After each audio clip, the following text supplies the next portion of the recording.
Et bonjour à tous et bienvenue sur ce nouveau bilan lecture qui va être très rapide, je pense, parce que j'ai eu que 3 lectures pour le moment. On est dimanche, voilà, on est le dimanche 28. Je suis toujours sur Misery. Je l'ai pas fini encore, faut que je le finisse. Il est prévu d'être fini ce soir, avant de commencer le mois de la femme. Sauf que pour le moment, ce qui se passe, c'est que j'ai le Bienvenue à Gomorrhe, Un jour je te mangerai et le Immortel de J.R. Dos Santos. Voilà, donc faudrait que je vous en parle des deux. Parce qu'il y a eu 2 abandons et un petit coup de cœur. Mais petit quand même. Pas énorme, mais petit. Voilà, je reviens juste tout de suite. Désolé si j'ai un peu l'air déprimé. En fait, je vous ai tourné une nouvelle série que vous allez avoir, 2 vidéos que vous allez commencer à voir là, lundi. Mercredi, qu'est-ce que je raconte? On est lundi aujourd'hui pour vous, donc mercredi. Et en fait, mon micro a fait des... Alors, je sais pas si c'est réellement micro, si c'est OBS, avec le logiciel sur lequel je tourne les vidéos, qui a fait des siennes. Tout le son est saccadé, ça m'était déjà arrivé dans un bilan manga. Et j'avais pas fait gaffe et j'ai uploadé ça sur YouTube, mais je peux pas uploader les hackers ouverts donc sur les mangas. C'est pour ça que vous voyez aussi une pile de mangas là, comme ça. Je peux pas mettre ces vidéos-là parce que c'est des vidéos qui sont censées vous donner envie de lire des mangas et si vous arrachez les oreilles avec le son que j'ai, voilà. Donc je suis toujours dans le stress là quand je vous parle. Je sais pas si mon micro va se remettre à saccader comme il a saccadé, donc ouais, je sais pas. Ça a apparu comme ça là parfois, il le fait. La première partie s'est très bien passée. Là, j'ai pu vous la tourner, vous la monter et vous la proposer pour du coup mercredi. Le problème, c'est que c'est des vidéos d'1 heure, donc ça veut dire que j'ai perdu 2 heures de rush parce que les 2 heures sont mortes en fait avec le micro qui saccade. Et en plus, sans comprendre, parce qu'au bout de 2 heures, dans la dernière, vous avez la dernière demi-heure qui est potable. Donc voilà, c'est pour ça que je suis un peu déprimé. C'est pour ça que j'ai un peu le stress aussi là, actuellement quand je vous parle. J'ai peur que ce bilan soit aussi merdique avec le son. On va commencer tout de suite. Donc voilà, j'ai que 3 lectures à vous présenter et il y a 2 abandons dans ces 3 lectures. Donc ça va être très rapide comme bilan, je suis désolé. Ça va pas être très qualitatif. Mais voilà, je voulais vous en sortir un aujourd'hui. Enfin du coup lundi pour vous, enfin aujourd'hui voilà pour vous. Et j'ai pas eu voilà, février ça a pas été top niveau lecture, à part vraiment le Magneto de X-Men. J'essaye de me souvenir un peu. Oui, il y a eu le comics aussi de Dawn of X que je vous en parle vendredi. Mais niveau lecture, ça n'a pas été la joie. Pas du tout même, je pense. On va commencer du coup par Bienvenue à Gomorrhe, chez Hugo Thriller de Tom Chatfield. Ensuite, en fait, on va partir sur une histoire de Dark Web avec un personnage principal qui s'appelle Azibello, qui va être approché par une agence gouvernementale pour aller sur le dark web et éliminer des personnes. Je vais pas vous mentir, je l'ai abandonné à 50 pages. Donc je l'ai abandonné au chapitre 5, c'est à la page 53, je crois même. Voilà, je l'ai abandonné là. Pourquoi? Pourquoi je l'ai abandonné? Tout simplement parce que heu, je ne sais pas si ça vient de la traduction. Parce que je sais que Hugo, la maison d'édition Hugo est connue pour avoir des mauvaises traductions. Elle a cette réputation. C'était le premier Hugo que je lisais, voilà, je ne sais pas si c'est dû à la traduction ou à la narration. Faut savoir que ce n'est pas écrit par un romancier, c'est écrit par un développeur web, d'ailleurs, plus précisément, peut-être un ingénieur, je sais plus quel est son dominatif. Ce n'est pas fait par un écrivain, donc parfois ça peut aussi être la cause. Le problème que j'ai eu avec Bienvenue à Gomorrhe, c'est que déjà, voilà, des phrases qui n'avaient ni queue ni tête. Tu avais l'impression qu'il te manquait un sujet, un verbe, un complément parfois. Tu savais pas si d'un coup il te commençait à te décrire Asie, puis après il te décrivait autre chose, mais tout ça dans la même phrase. Et puis tu savais plus où voulait mettre la tête. Et non, je suis désolé, si au bout de 50 pages, je n'arrive toujours pas à rentrer dans le bouquin et que je soupire ou lève les yeux, toujours à 50 pages, c'est pas possible. Je ne peux pas me forcer à lire un bouquin où tu le sens que ça va pas être bon. Et si dès la 50e page, tu es déjà à bout, pour moi, il faut s'arrêter. J'avais pas comme objectif de ne faire aucun abandon. je fais très peu d'abandons. L'année dernière, j'en ai fait qu'un seul et encore, je n'arrive pas à dire le terme abandon, c'est que pour moi, le bouquin que j'ai lu, c'était pas le bon moment. Donc tu vois, je me dis: «Il faudra peut-être que je le relise un jour quand je sentirai le bon moment». Mais vraiment, Bienvenue à Gomorrhe, pour moi, c'est limite un abandon. En fait, si vraiment un jour je me remets à le relire, c'est parce que c'est un cadeau de Noël et que je voudrais l'aimer. Voilà. Donc ce roman-là, déjà, autre chose qui m'a pas qui m'a saoulé, le cliché du geek qui est soit tout mince, tout blanc, asocial et qui peut pas parler ou alors tout gros qui passe son temps à bouffer des chips, qui est sexiste, raciste, néo-nazi, tout je peux pas. Je n'y arrive pas. C'est plus possible. Je suis un voilà, j'ai le profil du geek, hein, voilà, je suis développeur web. Je travaille dans le domaine dans lequel est allé, Tom Chatfield, hein, en parlant, voilà. Je suis développeur web, donc je m'y connais. Toutes ces technologies qu'il a soi-disant parlé, je les connais. Et au bout d'un moment, faut arrêter d'employer des mots savants pour avoir l'air savant. Ouais, je suis désolé, mais quand il commence à balancer des noms de logiciels comme Tor, comme, je sais plus ce qu'il a balancé, des VP il parlait de VPN et machin, et cetera, et que tu les expliques pas. Alors moi, ça va, ça allait.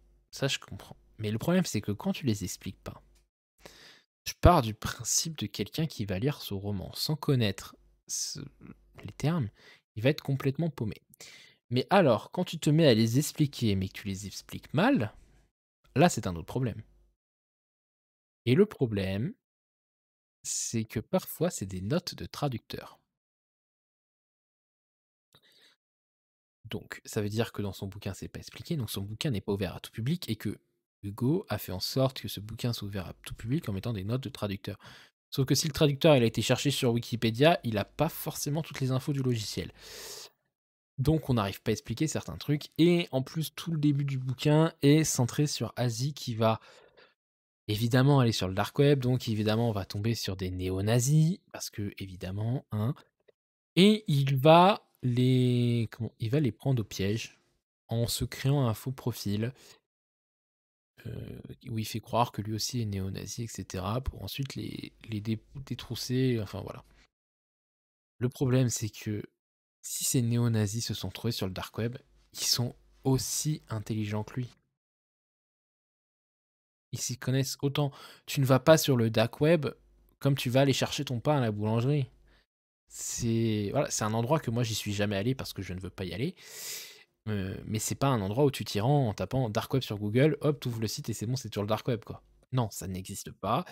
Ce n'est pas possible, il faut passer par des logiciels, il faut passer par des trucs très, très, très spécifiques. C'est ultra dangereux d'aller là-bas parce que en effet, sur le dark web, il y a des tarés.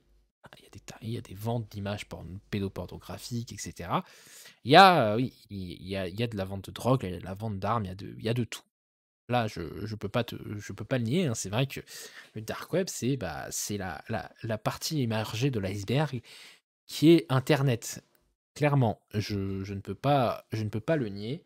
Ça serait vous mentir de vous dire que le dark web, c'est les bisounours, hein, avec les Teletubbies qui partent en vacances. Non, c'est pas ça. Le dark web, c'est très dangereux, il faut pas y aller, voilà. Faut pas y aller parce que vous pouvez tomber sur des gens, voilà, qui sont tarés, hein. Vous avez eu énormément de creepypasta, sur le dark web quand c'était, à l'époque. Je crois qu'on m'a dit que Tillier avait fait un excellent bouquin sur ça, ou Bernard Minier, je sais plus. On m'avait dit qu'un des 2 avait fait un très bon bouquin sur ça. Je ne l'ai pas lu. Mais voilà, je l'avais dit que quand j'allais arriver à ce bouquin, je le sentais que ça n'allait pas être bon et ce n'est pas bon, c'est tout. Voilà, je ne vous le conseille pas du tout. Faites-vous votre propre avis si vous voulez aller le lire, mais c'est très dangereux. Un bouquin comme ça, c'est très dangereux. Alors, je l'ai pas lu en entier, donc je ne peux pas dire comment ça finit et cetera, mais moi je trouve que c'est très dangereux parce que si tu commences à dire ça, dans la société dans laquelle on vit, qui est assez soupçonneuse de pas mal de choses, qui est assez méfiante quand vous voyez toutes les théories du complot là sur le coronavirus, vous vous dites dans la situation dans laquelle on est aujourd'hui, un bouquin comme ça, mais c'est juste de l'huile sur le feu. Voilà. C'est tout ce que j'avais à dire. Je peux pas vous en dire plus. Il a le prix Douglas Kennedy 2020, donc pour ceux qui ne savent pas, c'est un prix qu'a créé Hugo Trailer. Voilà. Moi, c'est pour ça qu'on me l'a offert, hein, parce qu'il était élu meilleur trailer. Élu du meilleur trailer étranger, donc évidemment, on te dit: «Tu aimes le trailer, faut t'offrir le meilleur». Malheureusement, faut pas se fier à ces bandeaux rouges. Voilà. Donc comme j'ai dit, je le relirai peut-être si voilà, si est arrivé, si j'ai envie de, voilà, faire plaisir à la personne qui me l'a offert pour Noël, peut-être que j'essayerai de le lire et de le finir. Malheureusement, pour le moment, ça l'a pas fait, ça l'a pas fait. Et enchaînant notre lecture, voilà, Immortel, qui est du coup mon deuxième abandon du mois, hein. Donc vous savez que j'ai fini Un jour je te mangerai. Immortel, c'est différent. Immortel, c'est différent. Je pense que ce bouquin a eu la malchance d'arriver un mois où mes lectures étaient pas ouf et où j'avais besoin d'autre chose que ce que pouvait me proposer ce bouquin. Immortel, en fait, on va suivre 2 histoires. On va suivre, un scientifique chinois qui va annoncer lors d'une conférence à Hong Kong, comme quoi ils ont créé un être, ils ont créé des bébés qui sont capables de survivre à ah non, d'ailleurs, ils ont pas créé, ils les ont modifiés génétiquement, qui sont capables de survivre au sida. Et évidemment, une fois que la conférence est finie, le scientifique chinois a été kidnappé. On ne sait par qui très rapidement, mais je vous garde l'info secrète pour que vous découvriez à ce moment-là. Et ensuite, on va suivre de l'autre côté le personnage emblématique, là, l'archéologue de Cher Dos Santos, qui va être en discussion avec plusieurs scientifiques qui vont un peu lui expliquer les nouveaux domaines de la science, etc. Comment l'informatique va aider la science à évoluer et quels sont les travers de la science, de l'informatique. Alors, ce bouquin, comme je vous ai dit, il peut plaire. Il peut plaire à beaucoup de gens. Il peut être des coups de cœur pour d'autres personnes. La preuve, il a été un coup de cœur pour Totalie Brune. Moi, je l'avais pris parce que Totalie Brune l'avait vendu comme étant un bouquin où on apprend beaucoup de choses au niveau scientifique et au niveau des intelligences artificielles, etc. Ce bouquin n'est pas le danger que représente Gomorrah, parce qu'il est quand même. Tu sens que l'auteur a fait énormément de recherches, qu'il s'est intéressé au sujet, voilà, qu'il n'est pas connaisseur et qu'il a voulu s'intéresser et qu'il s'est accroché à des faits. Et tout ce qu'il dit, je peux vous dire qu'une chose, c'est que c'est vrai. Parce que, avant de lire ce bouquin, je les avais lus, ces faits scientifiques, ces histoires comme quoi Microsoft avait prévu en 15-20 ans de guérir le cancer et d'avoir mis des fonds, etc. Je peux que vous dire que c'est vrai parce que je les avais lus. Et c'est là tout le problème du bouquin, c'est qu'en gros, vous allez avoir d'un côté l'archéologue qui ne connaît rien à la technologie, qui n'est pas du tout intéressé par ça, et en face, vous avez le scientifique qui va lui déballer tout le discours de tout plein de faits, etc. Le problème, c'est que quand tu sais déjà tout ça, bah, tu t'emmerdes. Tu t'emmerdes clairement. Donc cet échange entre le scientifique et l'archéologue, et je m'ennuyais, et je m'ennuyais, et je m'ennuyais, et ça dure jusqu'à 50% du bouquin, et je me suis arrêté à 50%, donc ça se trouve, ça dure encore après. Et vous avez l'histoire du scientifique chinois qui est hyper intéressante, parce que du coup, on va continuer à suivre le scientifique chinois, qui est hyper intéressante, et c'est peut-être ça qui fera que je retournerai sur ce bouquin, parce que je veux savoir ce qui va se passer ensuite avec le scientifique chinois. Parce qu'évidemment, vraiment, les deux histoires vont se ramener, et là où j'étais, ils commençaient à se ramener, mais c'était encore trop long. On avait trop de choses. Et moi, il y a autre chose qui m'a gêné dans cette histoire. C'est alors on m'a dit que c'était justifié parce que du coup, on comprend mieux à la fin pourquoi on a ce point de vue. Mais c'est un point de vue ultra, ultra, ultra fataliste de la science. En gros, le scientifique, il va dire un peu, à l'archéologue: «Oui, avec la science, enfin avec les nouvelles technologies, les IA et cetera, on va pouvoir, avec la médecine, on va pouvoir révolutionner la médecine, ça va nous permettre de vivre jusqu'à 120 ans étant sans problème et tout. On pourra même vivre jusqu'à 200 ans et cetera. On pourra vaincre toutes les maladies, machin». Tu te dis: «Ouais, cool, machin et tout, c'est hyper intéressant». Mais après, dès qu'il sort du cadre de la médecine, et c'est un putain de fataliste. C'est-à-dire que ouais, bah, dès qu'il y aura une IA, une machine, machin, on n'aura plus besoin des humains, les humains vivront. Vous avez vu Wall-E? Voilà, c'est la même idée de la technologie, qu'est-ce qu'elle va faire. Vous avez vu Wall-E, c'est la même chose. Et le problème que j'ai eu, moi, c'est que j'en ai marre de ces propos pas nuancés sur la science. Ah oui, une machine réfléchit beaucoup plus vite qu'un humain, donc une machine peut faire des choses. Le problème, c'est que le jour où ta machine elle va tomber en panne, tu vas faire quoi? Tu vas créer la machine qui va réparer la machine? Mais comment tu vas vérifier que cette machine n'allait pas tomber en panne si tu vas créer une autre machine? Au bout d'un moment, tu es obligé d'avoir un humain qui va contrôler ce qu'a fait la machine et du coup, tu vas avoir l'humain qui va évoluer dans ces domaines. Comme il le dit très bien dans son bouquin, il le fait dire à son archéologue, heu Là, il y a des années, c'était les gens qui fuyaient la ville, on disait: «Il y aura plus personne qui fera l'agriculture, ça va être la ruine parce qu'il y a tous les paysans, machin et cetera, parce qu'on va être remplacé par des machines à vapeur et tout le bordel». Oui, c'est sûr qu'il y a eu moins de paysans d'un coup et qu'il y a eu plus de gens sur les machines à vapeur, mais il y a toujours eu des paysans et encore aujourd'hui, on a encore des paysans, des agriculteurs et cetera. On a toujours eu ça, ça n'a pas totalement disparu. L'humain s'est adapté et quand il le dit, son personnage, l'archéologue, ce qui m'a énervé, c'est le scientifique qui fait: «Vous êtes vachement optimiste quand même, parce que blablabla» et là, il lui relance, balance il lui rebalance plein de trucs et tu en mode: «Mais nuance ton propos un peu». Pourquoi tu fais dire à un scientifique que la science apporte que du mal? Déjà, ça me choque qu'un scientifique soit là en train de dire: «Ouais, ça va apporter que du mal». Après, c'est pas tout à fait un scientifique, j'ai pas trop compris quel était son rôle lui, mais voilà, il est quand même calé en sciences énormément et tu fais: «Mais pourquoi être aussi fataliste? Nuance un peu ton propos». Moi, j'ai vu ça, mais moi qui adore la science, qui adore les nouvelles technologies, je me suis senti insulté, en fait, au bout d'un moment.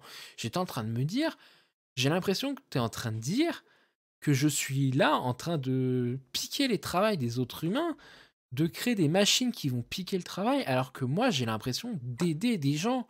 Quand je développe des sites web qui sont là pour aider peut-être des personnes âgées à rendre ça plus attractif pour qu'elle comprenne beaucoup mieux comment fonctionne le site parce que je suis désolé, je sais pas si vous avez déjà vu une personne âgée utiliser un site pour envoyer ses papiers. Je pense à une personne âgée qui, par exemple, est au chômage actuellement, qui doit saisir des papiers pour le Pôle emploi. Excusez-moi, mais les sites, ils sont pas très user-friendly. Et moi, mon boulot, c'est de rendre ces sites user-friendly. Donc, quand tu viens me dire que la science apporte que du mal, j'ai l'impression d'être le pire enfoiré du monde. Et ça m'a énervé, en fait. Et le fait qu'il n'ait pas nuancé son propos, m'a énormément saoulé. Alors après, je me suis arrêté à 50 du bouquin. Peut-être que dans les 50 derniers, il nuance plus son propos. Mais du coup, c'est dommage. Parce que quand tu veux garder ton lecteur, tu essaies de nuancer tout de suite ton propos. Je sais pas moi, à moins que tu as vraiment envie que ceux qui passent les 50 sont ceux qui sont d'accord avec toi. Mais du coup, ceux qui sont pas d'accord avec toi vont abandonner le bouquin tout de suite. Il faut que tu nuances tout de suite ton propos. Et j'ai trouvé ça, hyper, hyper, hyper, hyper gênant. Voilà. Je suis arrivé à 50. L'avantage de ce bouquin, je vais pas vous mentir, hein, c'est que vu qu'il parlait de faits que je connaissais et cetera et qu'il était ultra fataliste, il a vaincu mes insomnies, hein. Au bout d'une heure et demie de faits scientifiques que je connais, je peux vous avouer que mes yeux se fermaient tout seuls. Voilà. Donc Jair dos Santos a quand même une superbe plume, il a quand même une superbe idée. C'est hyper intéressant de voir quelqu'un qui s'intéresse à la technologie.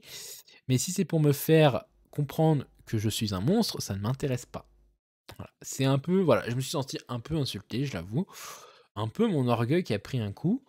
Mais je suis désolé, mais là, c'était hyper intéressant pour des gens qui s'y connaissent pas. Pour moi, c'était limite insultant quand tu me dis que la technologie va nous ravager, elle va détruire notre idée, machin. On va devenir des pachas qui pourront pas vivre autrement qu'avec la technologie. Aujourd'hui, on est bien content d'avoir eu la technologie pour permettre à notre monde de survivre, hein. Je veux pas dire, mais si l'économie aujourd'hui se casse la gueule un peu moins vite que ce qu'elle pouvait se casser la gueule, c'est peut-être parce que aujourd'hui on a tous un PC portable et qu'on peut travailler à distance. En grande partie, parce que évidemment, je pense à tous ces restaurateurs, etc., qui aujourd'hui doivent avoir énormément de mal à vivre. Changeons de parenthèse. En parlant de restaurateurs, on va parler de Un jour je te mangerai de Géraldine Barbe, édité chez l'École des loisirs. C'est un tout petit bouquin de 140 pages que j'ai beaucoup aimé. C'est un petit coup de cœur.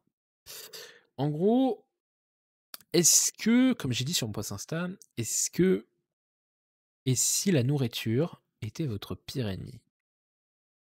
En gros, on va suivre une petite famille de 5 personnes, 2 filles, le père, la mère et leur chien, Capuche. Du coup, c'est la chienne, je crois. En gros, on va suivre Alexia, qui est la plus grande des sœurs, qui ne se trouve pas belle, qui se trouve trop grosse, qui trouve qu'elle a un visage trop rond, qu'elle a des cuisses un peu trop grosses, que ses genoux, son ventre, ses seins sont pas assez gros, rien ne va. Bref, elle est trop grosse pour elle, elle se déteste. Et on va suivre tout ça du point de vue de Chloé, la petite sœur, qui, elle, a du mal à comprendre ce que lui reproche sa sœur. Elle a l'impression de lui faire tout mal, de lui faire que du mal, de ne pas être à sa place. Elle a l'impression qu'en fait, c'est pas une impression, c'est Alexia qui lui fait très bien comprendre que, en fait, quand elle est arrivée, ça a détruit le monde d'Alexia. C'est-à-dire que, à partir d'aujourd'hui, il fallait qu'elle partage ses parents, qu'elle partage ses jouets, qu'elle partage son chien, qu'elle partage sa maison, qu'elle partage son repas. Et puis, bah, Alexia trouve que Chloé, elle est hyper mignonne. Chloé, dès qu'elle mange, elle prend pas du poids, alors qu'Alexia, elle prend du poids dès qu'elle mange. Et vous allez vite vous rendre compte en lisant ce bouquin qu'en fait, on va un peu, même beaucoup, beaucoup, beaucoup parler de tout ce qui est les comportements de boulimique et d'anorexie. Voilà, les troubles alimentaires qui font que on se sent pas bien, qu'on grossit, qu'on se fait vomir, qu'on se trouve moche, qu'on se trouve laid. Et c'est fait du point de vue d'une jeune fille de 12 ans, parce que du coup, on est vraiment dans le point de vue de Chloé. On a ses pensées, on a ce qu'elle entend, ce qu'elle comprend, etc. Et c'est horrible parce que, en fait, on arrive à en détester Alexia par rapport à ce qu'elle fait subir à sa sœur. Et moi, pendant quasiment tout le long du bouquin, j'avais envie de prendre la petite Chloé dans mes bras et lui dire: «Ça va aller, ne t'en fais pas, et cetera. Un jour, ça ira mieux». Cette jeune Chloé qui est tyrannisée par sa sœur, qui en a peur, qui aimerait que tout se fasse calme, qui voit que ses parents n'arrivent pas à gérer Alexia, qui n'arrive pas à la comprendre et qu'Alexia se sent incomprise, mal aimée. Elle a ce mal-être et le seul moyen de s'en sortir de ce mal-être, c'est de déverser sa haine sur sa petite sœur et sa petite sœur qui ne sait pas ce qu'elle a fait de mal. Et c'était énormément touchant, surtout quand on arrive à la fin et qu'on apprend vraiment ce que ressentait Alexia. Ça m'a beaucoup touché et ce bouquin, j'en suis sorti quand même grandi. Voilà, j'ai eu peut-être la chance, je sais pas si on peut dire vraiment que c'est une chance, c'est que dans ma famille, il y a très peu de problèmes, de troubles alimentaires. Voilà, on a d'autres soucis dans ma famille, mais au niveau alimentaire, ça va. On a tous eu ce moment où on se trouvait gros, moche, etc.